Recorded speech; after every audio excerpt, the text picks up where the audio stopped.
twakoma mu kitundu eky'okubiri ng'Abayisirayiri bangi bongedde okuyingira Palestine olw'amaanyi g'akabinja ka Zionist Movement akaabateekamu okukkiriza nti bateekeddwa okubeerako ne we bayita ewaka. Katugende mu maaso.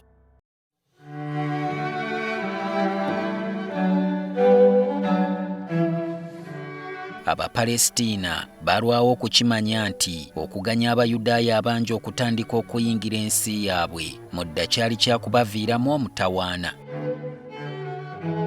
Ssematalo asooka bw'atandika yakuma omuliro mu bukuubagano obwatandikawo. Obwakabaka bwa Ottoman obwali butwala Palesitiina bwasalawo okuwagira Germany ne Australia mu lutalo, wabula lwaggwa Germany ne banywanyi baayo basesebbuddwa ne badda ku maviivi okwegayirira. Naye ng'olutalo lwakatandika, Bungereza yayagala ennafu y'abalabe baayo ng'ekwana Palesitiina egiperereze ereme kuwaayo balwanyi. Mu 1915 bano baasuubiza okuwa Abawarabu obwetwaze okuva ku bwakabaka bwa Ottoman, kyokka ne batababuulira w'ensalo zaabwe we zaali zirina okuyita. Kino baakigenderera kubanga ensi eno baali beetegese okugyegabanyaamu ne bannaabwe Abafalansa bwe baali ku ludda olumu. Bungereza ebintu yayongera okubyonoona bwe yavaayo mu lujjudde n'ewagira eky'Abayudaaya okubeera n'obwannannyini ku kye bayita ettaka lyabwe.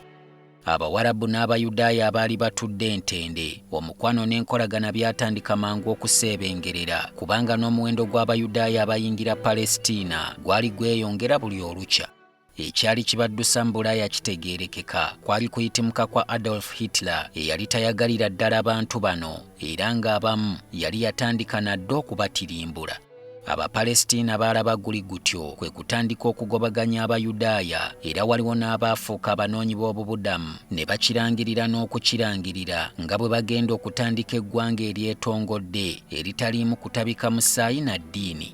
Kalumanywera yatandikira wano ng'Abayudaaya basimbye Nakakongo nti tebalina gye balaga. Obunkenkaate bweyongera nga Ssematalo owookubiri awedde ng'Abayudaaya bangi abasimattuka okuttibwa Hitler bayaayaana okudda okwaboobwe. Bungereza yawanika nti tekyasobola kufuga Palesitiina ng'ettwale era obuyinza ku yo ne bukwasa ekibiina ky'amawanga amagatte ki United Nations. UN kye yakola okwewala okuyiwa omusaayi kwe kwawulamu eggwanga lino emirundi ebiri, ekiwayi ekinene n'ekikwasa Abapalesitiina ate ekindi n'eragira Abayudaaya beeyagalirenga okwo.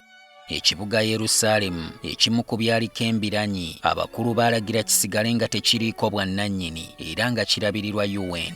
Nga nnyama ntono bw'okaayana ng'ekuli mu nkwawa, Abayudaaya bo bakkiriza ekibaweereddwa era mu 1948 ne bagunjaawo eggwanga lye baatuuma Israel.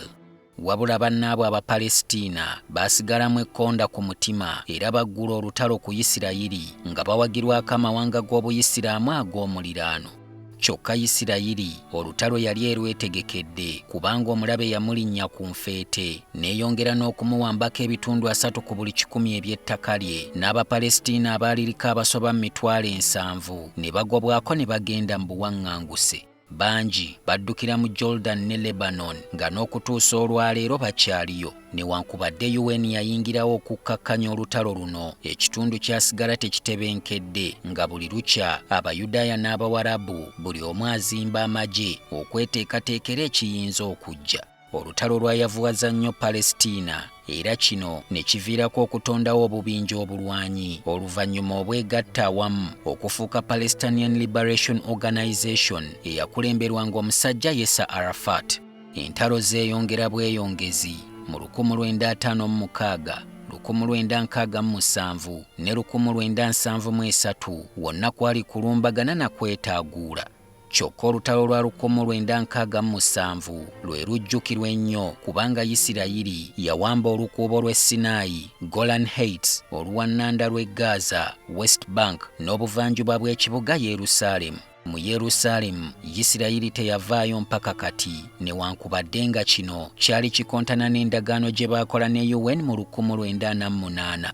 Olw'okubanga abantu abaafuuka abanoonyi b'obubudamu beeyongera, Ssaabaminisita wa Isirayiri eyaliko Menachem Begin yatandika okutondawo enkambi abantu bano gye baali bayinza okubeera mu 1977. Yisirayiri yakimanya nti abantu bano ebafudde emmomboze ku ttaka lyabwe era yabateekamu amagye mangi ddala nga bwe baagezangako okwegugunga nga n'amasasi ganyookera ddala. Abakulu baazimbawo n'ebisenge ebiwanvu ddala okutangira Abapalesitiina okuva gye baabateeka okuyingira awali Abayisirayiri. Olutalo lw'omunda mu Lebanon lwava wano ng'Abapalesitiina batta Abayisirayiri n'Abayisirayiri ne bakola kyekimu. Amerika yagezaako okuteekawo emirembe wakati w'ababiri wabula nga byonna kufuuyira ndiga mulere. Mu 1987 Abapalesitiina olutalo baalwongeramu ebirungo bwe baatandikawo kye baatuuma intifada, ekivvuunulwa nti okuwakanya, nga ku luno abantu ba bulijjo be beeyiwanga ku nguudo ne bawakanya okusasula emisolo n'ebintu ebirala. Amagye ga Yisirayiri gaabaanukuza nga byasi ku nnyama era abantu abali eyo mu 1000 battibwa awatali kutaliza baana oba abakadde. Kyokka n'Abapalesitiina mu kwesasuzanga baanyugunyanga ebikompola mu bantu ba bulijjo Abayisirayiri n'okutuusa olwaleero ababiri bano buli afuna omukisa okulumya munnaakikola era ng'olutalo luno kiwanuuzibwa nti ne bwali balubaala avudde ebwamba n'ebuziba terugenda kuggwa. Nze Solomon Kaweesa.